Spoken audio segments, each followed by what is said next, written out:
Hello. So I've decided that I wanted to talk about a controversial sign in the zodiac, or a possible theoretical extra sign, the 13th sign. The name of the 13th sign is Ophiuchus. So it's Ophiu and then Cus, I believe. Yeah. Hold on. Anyways, so I was talking about Ophiuchus. So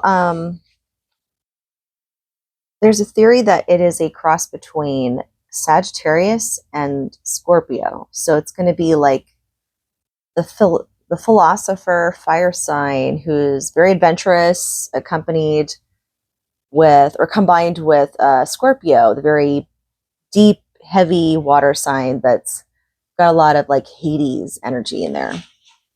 So a lot of intense energy combined, right? But yeah, so I just find it very fascinating.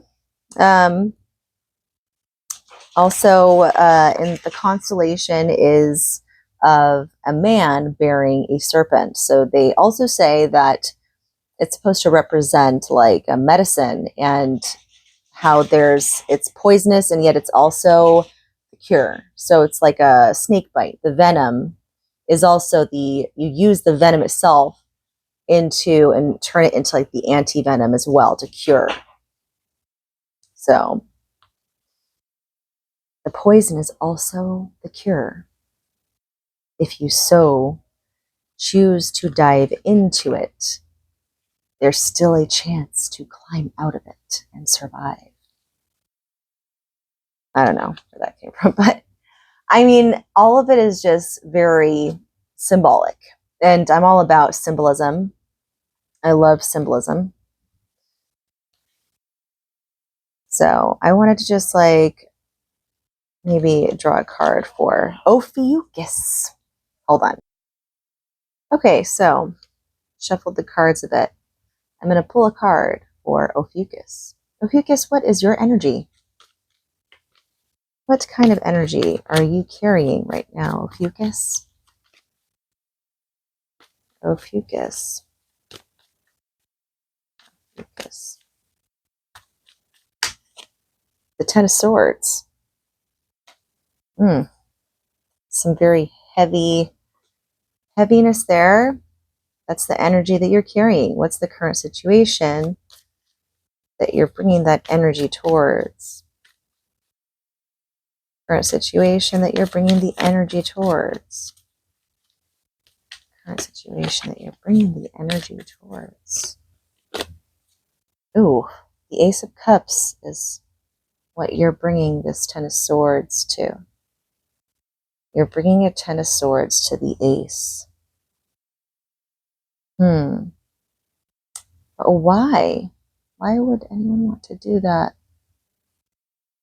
Maybe because either there's fear involved, or possibly this could even be that there's a Ten of Swords, and then after a Ten of Swords, what's this? Someone was poisoned, but then the poison turns into the cure. Let's look at advice overall for this theoretical sign of Ophiuchus. I guess you could always just say everything's theory, right? Good.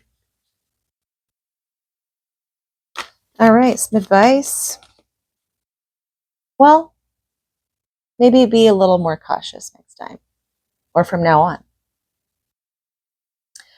Perhaps this could also mean that I'm not just getting that, I'm also getting this as well. So I feel this is a man who is living in the Matrix.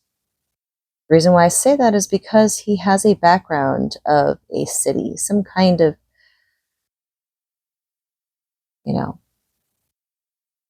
encapsulated into a world that is of the mundane, right? It's the superficialities. I just get the matrix. And so what we have here is that the feet are solidified into this matrix. In the solar plexus, we hold the matrix within the center, which is the star. On top of the crown, there it is. The root, the solar plexus, and the crown, all rooted here. This is kind of a representation of reality, the card of reality.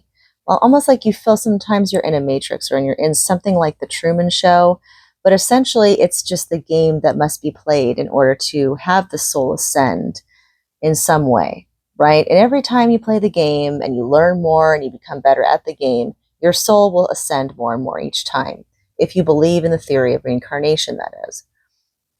So I kind of get that vibe from that. The advice of that, yes, is to recognize when you are being taken hold of this matrix, when you are starting to get into this mind frame of being stuck within the realms of your own mind or stuck within the realms of reality, and that you cannot escape. Like there's nothing more than just this material world. That is when the issue arises and we lose our ability to become higher in consciousness, I feel, right? And some people are afraid to dig deeper into those realms. Some people are. Some people don't want to think about that. Some people, it freaks them out, because when you do that, you also have to see all the darkness that lays there too, because there's so many things below. Since there's a lot of things above the surface, up above, but once you realize higher consciousness of like how much more is up above, you have to also learn how much deeper down it also goes. As above, so below. So it's the light with the shadow, and shadow work is fucking scary. I'm not even completely done with mine. To be quite honest with you, I don't think that we ever fully do all of our shadow work. You know, some people, they'll say, oh, I've done my shadow work. Oh, if you haven't done your shadow work, yeah, but who's to say that anyone is fully done with their shadow work? I don't think it's possible. If you tell me, sure, if you tell me you feel you've done all your shadow work, I've done my shadow work and all that, good for you. Deep down inside my own self, which I have the right to believe, okay, and everybody else has their own right to believe, you know, opposite of what I do, of course. But within my own self, I'm going to think, well, I'm going to feel that it is not possible to fully do all your shadow work. I think that is a lifelong journey. No one will be like, oh yeah, I've done my shadow work. Well, then how come you haven't fully ascended into becoming an archangel then, if that's the case? Anyway, we're all human beings here on this earth, learning, growing, and I love getting the opinions of others to see how they feel about these situations, these conversations, because it does pique my mind. I like to know, you know, it's like making the connection of how others think, how someone else thinks, you know, what is someone else's perception of the world and why do they think that? It's always very fascinating to me. Anyways, so I'd like to know what your thoughts are on the sign of Ophiuchus, and if you've ever heard of this 13th sign. And yeah, that's all I have today, and hope you have a wonderful rest of your day. Peace out.